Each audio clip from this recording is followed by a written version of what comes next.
Hello Honey's, நான் உங்கள் woodland angel. சாம்பலானாலும் காதல் செய்வேன் என்ற சீரீஸோட அடுத்த எபிசோட் தான் பார்க்க போகிறோம். இந்த எபிசோடில் செகண்ட் ஹீரோயின் கையிலேருந்து அந்த புக்கை பிடிங்கி பார்க்குறாரு. அந்த புக்கெல்லாம் நீ ஏன் பார்க்குற அப்படின்னு சொல்லி கேட்கும்போது இவங்க எதுவுமே சொல்ல. நான் இந்த இடத்த விட்டு வெளியே போகணும் அப்படின்னா, அவன் உன்னை வெறுக்கிறான், அது உனக்கு தெரியுமா, ஆனாலும் நான் பார்க்க தான் விரும்புகிறேன் அப்படின்னு சொல்லிட்டு அவங்க மனசில் நினச்சி பார்க்குறாங்க. அவனுக்கு என்ன பிடிக்கலன்னு எனக்கு தெரியும் அப்படின்னுட்டு. அதுக்கப்புறம் செகண்ட் ஹீரோவும் அப்படியே பார்த்துட்டு நிற்கிறாரு. நம்ம ஹீரோ கட்டுறாங்க. நம்ம ஹீரோ வந்து கல்டிவேஷன் பண்ணிகிட்ருக்காரு அந்த தாமரையோட சக்தியை வச்சு. அந்த சமயத்தில் அவர் கை அப்படியே வலது கை அப்படியே ஃப்ரீஸ் ஆகிடுது. அதுக்கப்புறம் அவர் அங்கேருந்து வந்து ஒயின் குடிக்கிறாரு. ஒயின் குடித்தோன்னே ஓரளவு பரவாயில்ல. அப்போ வந்து நம்ம செகண்ட் ஹீரோயின் வந்து அவங்கள வந்து சமாதானப்படுத்த பார்க்குறாங்க. அவர் வந்துட்டு ஒன்றும் இல்லைம்மா அப்படின்னு சொல்லிட்டு எந்திரிச்சு போகும்போது அவங்க கையில் காயத்தை பார்த்துட்டு இது எப்போ நடந்ததுன்னு கேட்கும்போது, இந்த மாதிரி அந்த ஃபைட்டில் நான் உன்னை காப்பாற்ற வரும்போது அந்த பேர்ட்ஸ் குயினோட அப்போ இருந்த லீடர் வந்து என்னை காயப்படுத்திட்டாரு அப்படின்னாங்க. அப்படின்னா நான் உனக்கு அந்த இடத்த திரும்ப வாங்கி தரேன்னு நம்ம ஹீரோ கூட்டிகிட்டு போயிட்டு அந்த லீடரோட ஃபைட் பண்ணி ஃபைட்டெல்லாம் ஒன்றும் பண்ணலைங்க. இவர் வந்து கழுத்தை நரிச்சு கொன்னே விட்டார், கொன்னார், அவ்வளோதான். செகண்ட் ஹீரோயினுக்கு அந்த சீட்டை கொடுத்துட்டு இனிமேல் இவங்க தான் அதுக்கு லீடர் அப்படின்னு சொல்லிடுறாங்க.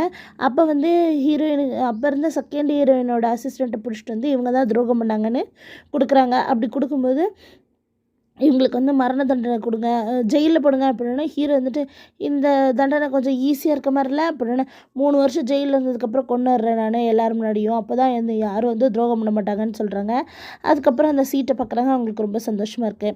இப்போ ஹெவன்லி பேலஸை காட்டுறாங்க. அசிஸ்டண்ட் பொண்ணு வந்து நம்ம செகண்ட் ஹீரோட்ட சொல்கிறாங்க, இந்த மாதிரி டீமன் வேர்ல்டு கூடவே நம்மளோட பேர்ட்ஸ் குயின் வந்து சேர்ந்துட்டாங்க, நம்ம செகண்ட் ஹீரோயின் சேர்ந்துட்டாங்க. அதனால் அந்த பேர்ட்ஸ் லீடரை வந்து கொண்டுட்டாங்க.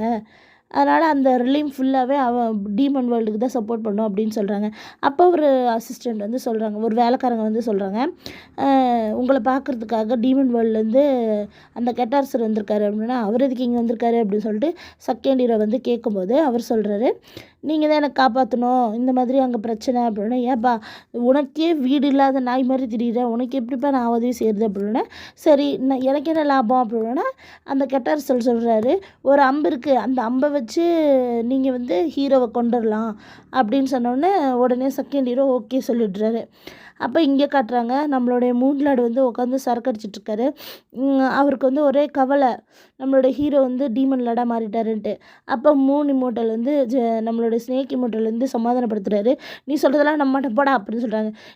அவன் ஒன்றும் ஹீரோவுக்கு சப்போர்ட் செகண்ட் ஹீரோவுக்கு சப்போர்ட் பண்ணலடா, நம்ம ஹீரோக்கு தான் சப்போர்ட் பண்ணி அவரை வெளியே விமிச்சிட்ருக்காங்க அப்படின்னு இவர் சொன்னால் கூட அவர் கேட்க மாட்டேங்கிறாரு. அப்படி இப்படின்னு சமாதானப்படுத்திட்டு இருக்காங்க. அதுக்கப்புறம் பார்த்திங்கன்னா இங்கே ஹீரோயினை காட்டுறாங்க. என் உடம்பு தான் சரியாயிடுச்சு, இதையாவது உடைக்கலாம் அப்படின்னு சொல்லிட்டு இவங்க நினச்சி பார்த்துட்டு எவ்வளவோ ட்ரை பண்ணுறாங்க, ஆனால் முடியல. ஆனால் மூன்லாடு வந்து உடனே அதை திறந்து விட்டுட்டாரு. அப்போ வந்து ஸ்னேக் இமோட்டல் சொல்கிறாரு, அப்பாடா எப்படியோ வேலை முடிஞ்சிருச்சு, வா என் கூட ஓடி போயிடுறதுக்காக தானே வெளியே வந்தேன் அப்படின்னு அவன் சிரிக்கிறான். இல்லை அப்படின்னு சொல்லிட்டு சிரிக்கிறான் அந்த பொண்ணு. அப்போ வந்துட்டு மூன்லாடு வந்து முறைக்கிறாரு. அப்போ மூன்லாடு வந்து ஹீரோயினை பார்த்து இப்போ எங்கே போகிற அப்படின்ற மாதிரி பார்க்குறாரு. அதுக்கு வந்து நம்ம ஹீரோயின் சொல்கிறாங்க, நான் வந்து டீமன் வேர்ல்டுக்கு போகணும் அப்படின்னா உடனே அவரே சக்காரு. அந்த சமயத்தில் நம்மளோட ஹீரோயின் வெளியே போனதுக்கப்புறம் செகண்ட் ஹீரோ உள்ளே வந்து பார்க்குறாரு. அது ஹீரோவோட புக்கு. அதை பார்த்தோன்னே அதை அப்படியே பொசிக்கிறாரு. அடுத்து டீமன் வேர்ல்டுக்கு நம்ம ஹீரோயின் வந்துட்டாங்க. வந்து ஹீரோயின் என்ன பண்ணுறாங்கன்னு பார்க்குறாங்க. அவர் என்ஜாய் பண்ணிக்கிட்டு இருக்காரு. அந்த சமயத்தில் ஆட்டமும் பாட்டமும் கிடியும் கும்மாளமுமாக என்ஜாய் பண்ணுறாரு. அந்த சமயத்தில் ஒரு பொண்ணு எடுத்து கிரேப்ஸை விட்ட போனால் அவர் எல்லாத்தையும் தள்ளி விட்டுட்டு கோவமாக அங்கேருந்து போயிடுறாரு. நம்ம ஹீரோயினுக்கு ஷாக்கு, நீ அந்தளவுக்கு என்ன வெறுக்கிறியா அப்படின்னு சொல்லிட்டு வருத்தப்பட்டுட்டு இருக்காங்க. உடனே ஹெவன்லி பேலஸ்க்கு வந்துட்டாங்க. அங்கே வந்து பார்த்திங்கன்னா இவங்க வந்து ஒரு மறைமுகமாக இருக்கிற மாதிரி ஒரு ஸ்பெல்லை போட்டுட்டு தான் உள்ளே போயிருப்பாங்க. அவங்க அங்கே நிற்கிறது யாருக்குமே தெரிஞ்சிருக்காது. அந்த சமயத்தில் இப்போ ஹெவன்லி பேலஸ்க்கு வந்துட்டு அந்த மரத்தை பார்த்துட்டு அழுதுட்டுருக்காங்க. இந்த மரம் எப்படி பட்டு போயிடுச்சோ அந்த மாதிரி நீயும் மாறிட்டல அப்படின்னு சொல்லிட்டு. அதுக்கப்புறம் நான் ஒரே ஒரு தடவை உன்னை பூக்க வச்சு பார்க்குறேன், நீ பூத்துட்டீங்கன்னா நான் திரும்பவும் போய் ட்ரை பண்ணுறேன் அப்படின்னு சொல்லிட்டு அவங்க வந்து அந்த பூக்களை பூக்க வைக்கிறாங்க. அந்த சமயத்தில் அசிஸ்டண்ட் பொண்ணு பின்னாடி தான் நிற்கிறேன். அவங்க கண்ணுக்கு அது வந்து பச்சை மரத்தில் அழகான கலரான பூக்களாக தெரியுது. ஃபீனிக்ஸ் பூக்கலாம். ஆனால் நார்மலாக நம்ம ஹீரோயினோட கண்ணுக்கு கருப்பு வெள்ளையமாக இருக்கக்கூட ஆஷ் கலர் பூக்களாக தெரியுது. அதே நம்மளோட அசிஸ்டண்ட்டோட பொண்ணுக்கு பச்சை மரங்களுக்கு நடுவில் கிரே கலரில் பூக்களாக தெரியுது. இது எதுக்குன்னா ஹீரோயினுக்கு தான் கலர் பிளைண்ட்னஸ் வந்துச்சுல, அதனால தான் அப்படி இருக்குது. அப்போ வந்துட்டு டீமன் வேர்ல்டை கட்டுறாங்க. இங்கே வந்து நம்மளுடைய மூசுவும் நம்ம பிரின்சஸும் லவ் ரொமான்ஸ் பண்ணிகிட்ருக்காங்க.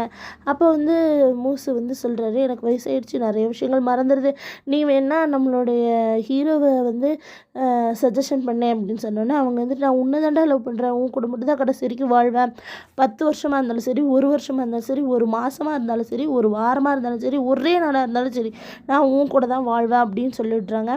அப்போ வந்து அவர் சொல்கிறாரு, எனக்கு நாட்கள் கம்மியாக இருந்தாலும் சரி, நான் உனக்காக வாழ்கிறேன் அப்படின்னோடனே அந்த பிரின்சஸ் சொல்கிறாங்க, நாம் அப்போ கல்யாணம் பண்ணிக்கலாம் அப்படின்னு சொல்கிறாங்க.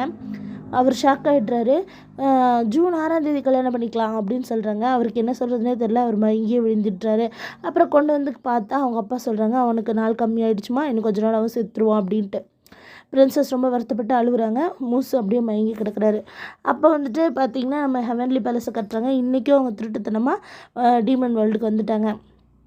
அங்கே வந்து ஜன்னலுக்கு வெளியே நின்று பார்த்துட்ருக்காங்க ஹீரோட ரூமை. அப்போ வந்து ஹீரோட ரூமில் 2 பேர் பேசிகிட்ருக்காங்க, ஒரு கிஃப்ட் வச்சுருக்காங்க. நாளைக்கு வந்து செகண்ட் ஹீரோயினுக்கு பிறந்தநாள், அவங்களுக்காக தான் இதெல்லாம் வாங்கிட்டு வந்தாங்க. அவங்க தானே அவங்கள காப்பாற்றினாங்க, இவங்க 2 பேர் தான் கல்யாணம் பண்ணிக்க போகிறாங்க. நாங்கள் பேசிகிட்டு இருக்கும்போது ஹீரோவும் செகண்ட் ஹீரோயினும் ரூம்குள்ளே வராங்க. ஆனால் ஹீரோ வந்து உள்ளே வந்து உட்காந்த உடனே செகண்ட் ஹீரோயினுக்கு பின்னாடி பக்கம் இருக்க ஜன்னலில் தான் ஹீரோயின் நின்றுருப்பாங்க. செகண்ட் ஹீரோயினை பார்க்கும்போதே ஹீரோயின் தெரிஞ்சிருவாங்க. அதனால் அவர் வேணும்னே செகண்ட் ஹீரோயின்ட்டு அட்வான்டேஜ் எடுத்துக்கிற மாதிரி பேசுகிறாரு. உனக்கு நாளைக்கு வேறு பர்த்டே வருதுமா, அதுக்காக தான்மா இந்த ட்ரெஸ் எல்லாம் வாங்கி வச்சுருக்கேன் அப்படின்ட்டுலாம் அவங்க குழஞ்சு பேசுகிறத பார்த்துட்டு ஹீரோயினுக்கு எவ்வளோ வருத்தம் வருதோ அதே சமயத்தில் ஹீரோவும் ஹீரோயினை பார்த்துட்டே தான் பேசிகிட்டு இருக்காரு. இப்போ ஹீரோயின் போனோடனே இவங்களும் செகண்ட் ஹீரோயினை அனுப்பிச்சி வச்சுட்றாங்க. இங்கே மூசை கட்டுறாங்க. ஒரு வழியாக ஒரு மயக்க தெளிஞ்சு எழுந்திரிச்சிட்டாரு. அப்போ என்னாச்சு எனக்கு அப்படின்னு கேட்குறாரு. ஒன்றும் இல்லை, நீ இப்போ மோட்டல் வேர்ல்டில் இருக்க மாதிரி தானே, அதனால் உனக்கு கோல்டு அதிகமான சளியும் காய்ச்சலும் இருந்ததுனால நீ மயங்கி விழுந்துட்ட அப்படின்னோடனே, அப்படியா, ஓஹோ அப்படி, சரி நான் கேட்டதுக்கு நீ இன்னும் பதிலே சொல்ல, அது வந்து எனக்கு வேறு உடம்பு, நான் அதெல்லாம் கேட்கல, இப்போ நான் சொன்னதுக்கு நீ பதில் சொல்கிறியா இல்லையா அப்படின்னு சொல்கிறாங்க.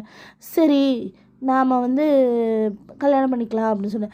உனக்கு உடம்பு சரியாயிடுச்சா இல்லையா அப்படின்னு. அது வந்து அப்படின்னே அவங்க பாட்டுக்கு கிஸ் கொடுத்து அன்னைக்கே அவங்க 2 பேரும் சந்தோஷமாக இருந்துடுறாங்க. அவங்களோட ரொமான்ஸும் அன்றைக்கி ஃபுல்லாக முடிஞ்சிருது. அடுத்த நாள் வந்துட்டு பார்த்திங்கன்னா நம்ம ஹெவன்லி பேலஸை கட்டுறாங்க. அந்த அசிஸ்டன்ட் பொண்ணு வந்து சொல்லுது, இந்த மாதிரி ஹீரோயின் நேற்று வெளியே போயிட்டாங்க அப்படின்னு. ஓ அப்படியா அப்படின்னு சொல்லிட்டு அவன் திரும்பவும் ஹீரோயினோட ரூம்க்கு வந்து பார்த்துட்டு, அவன் உன்னை எவ்வளோ அவமானப்படுத்தினாலும் நீ அங்கே தான் போவ, நான் உன்னை பூட்டி வச்சாலும் நீ அங்கே தான் போவ, காயப்பட்டாலும் அங்கே தான் போவ, சப்போஸ் நான் ஹீரோவை கொண்டுட்டேன்னா நீ அங்கே போக மாட்டல அப்படின்னு சொல்கிறாங்க. இந்த ஹீரோயினும் ஹீரோவே வேண்டான்னு சொல்லி ஹீரோயின் தேடி போனாலும் சரி, ஹீரோயினை தேடி ஹீரோ வந்தாலும் சரி, எப்படியோ செகண்ட் ஹீரோவுக்கு மேட்னஸ் ஜாஸ்தி ஆகிட்டே போகுது போங்க. அதுக்கப்புறம் அதே டைமில் நம்மளோட செகண்ட் ஹீரோயினை காட்டுறாங்க. செகண்ட் ஹீரோயின் அங்கேருந்து நேராக ஒரு இடத்துக்கு வராங்க. அது எந்த இடம்னு பார்த்தீங்கன்னா, பழைய லார்டு ஒருத்தர் இருந்தார் இல்லையா, சூசைட் பண்ணிட்டாரு, அவரோட பசங்க 2 பேரும் பைத்தியம் ஆயிட்டாங்கல்ல, அவங்க அங்கே இருக்காங்க. அவங்கள வேணும்னே வந்து சீன்றாங்க. அவங்கள வந்து வேணும்னே நோண்டும் போது அவங்க என்ன பண்ணுறாங்கன்னா, ஹீரோயினை பிடிச்சி டீஸ் பண்ண ஆரம்பிக்கிறாங்க. அப்போ வந்து அவங்கள கொல்லலான்னு வரும்போது நம்மளோட ஹீரோ வந்து காப்பாற்றி விட்டுடுறாரு. அவங்கள ஜெயிலில் மட்டும் போடுமா, அவங்களுக்கே பைத்தியம் பிடிச்சி வச்சு விட்டுருமா அப்படின்னு. இவங்களும் இருந்துட்டு சரி சரின்னு அங்கே போய் சொல்லிவிட்டு ஆளுங்களை வச்சு ஒரு குகையில் போய் அடைச்சி வச்சிடுறாங்க. அந்த 2 பேர் என்ன பேசிக்கிறாங்கன்னா, அடித்து போட்டுட்டு வாங்கன்னு சொல்லுவாங்க. அடிச்சுட்டு போகலான்னு போகும்போது, டே பாவண்டா, இவங்க பழைய அரசரோட பசங்கடா, அது இல்லாமல் உடம்பு முடியாமல் இருக்காங்கடா, என்ன இருந்தால் நம்மளுக்கு என்னடா, இந்த கோவக்கார பொம்பளை கிட்ட மாட்டிட்டு நாம் என்ன பண்ணப்படுவோமோ, நாம் என்ன சின்னப்படுவோமோ அப்படின்னு நினச்சிட்டு அவங்க சொல்கிறாங்க. அவங்க 2 பேரும் பேசிக்கிட்டு அந்த இடத்த விட்டு போயிடுறாங்க.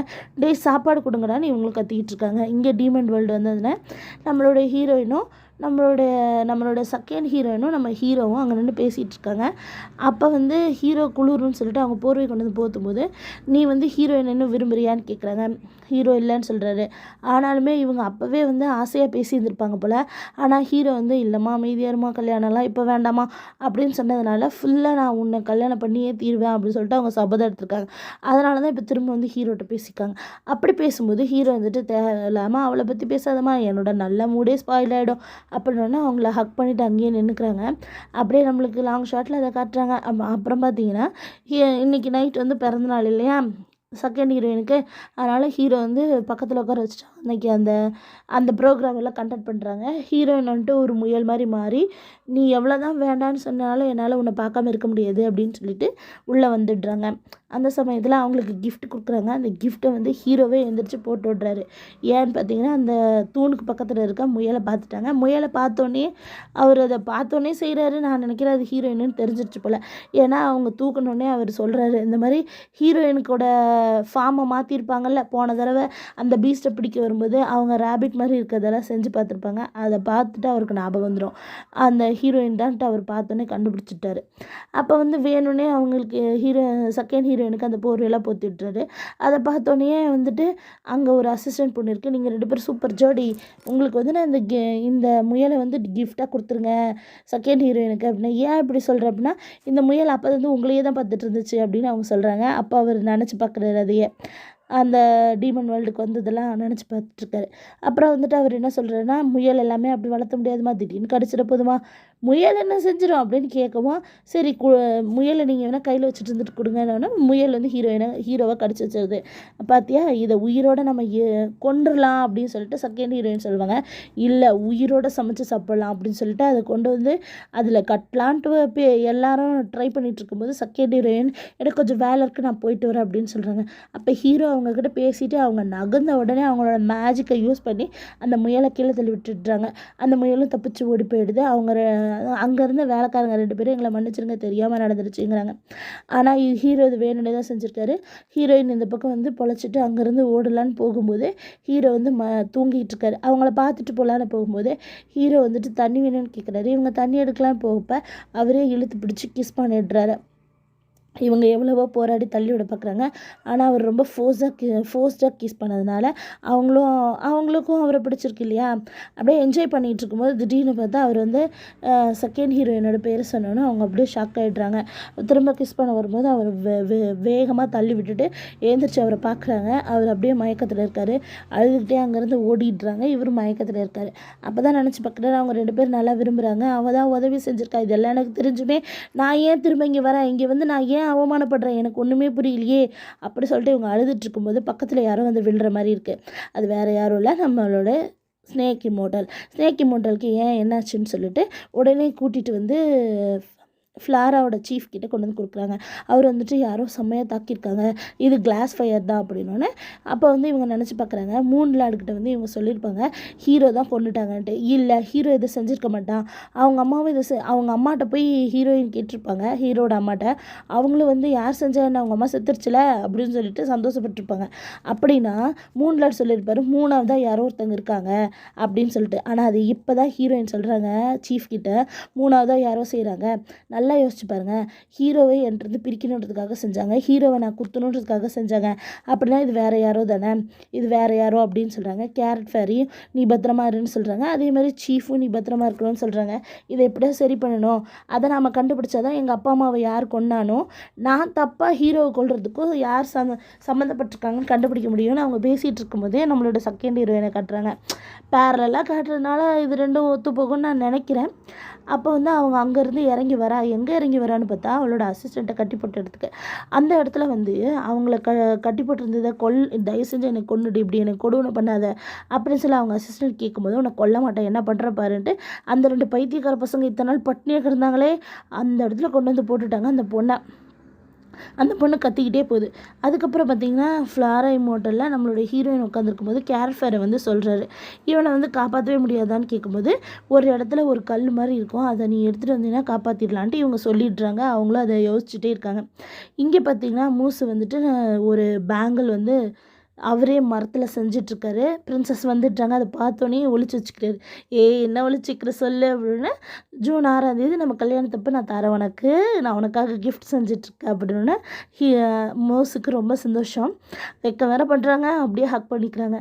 அதே சமயத்தில் ஹீரோயினுக்கு ஃபுட்டெல்லாம் எடுத்துகிட்டு வரும்போது ஹீரோயின் அவசரமாக வீட்டை விட்டு வெளியே வராங்க. இவரை பார்த்தோன்னே ஷாக் ஆகுறாங்க. எங்கே போகிற அப்படின்னு. ஹெவன்லி பேலஸ்க்கு. பொய் சொல்லாத, நீ அந்த கல் எடுக்க தானே போகிற அப்படின்னு. ஆமாம் அப்படின்னு. உனக்கு எங்கே போகிறது எப்படி போகிறதுன்னு தெரியாதே, அப்போ நீ என்ன ஹெல்ப் பண்ணுங்க, நான்லாம் வர முடியாது அப்படின்னா சரி, அதுக்கு ஒரு ஐடியா இருக்குன்னு சொல்கிறதோட இந்த எபிசோட் முடியுது. அடுத்தடுத்த எபிசோடை பார்க்க என் சேனல் சப்ஸ்கிரைப் பண்ணுங்கள். தேங்க்யூ.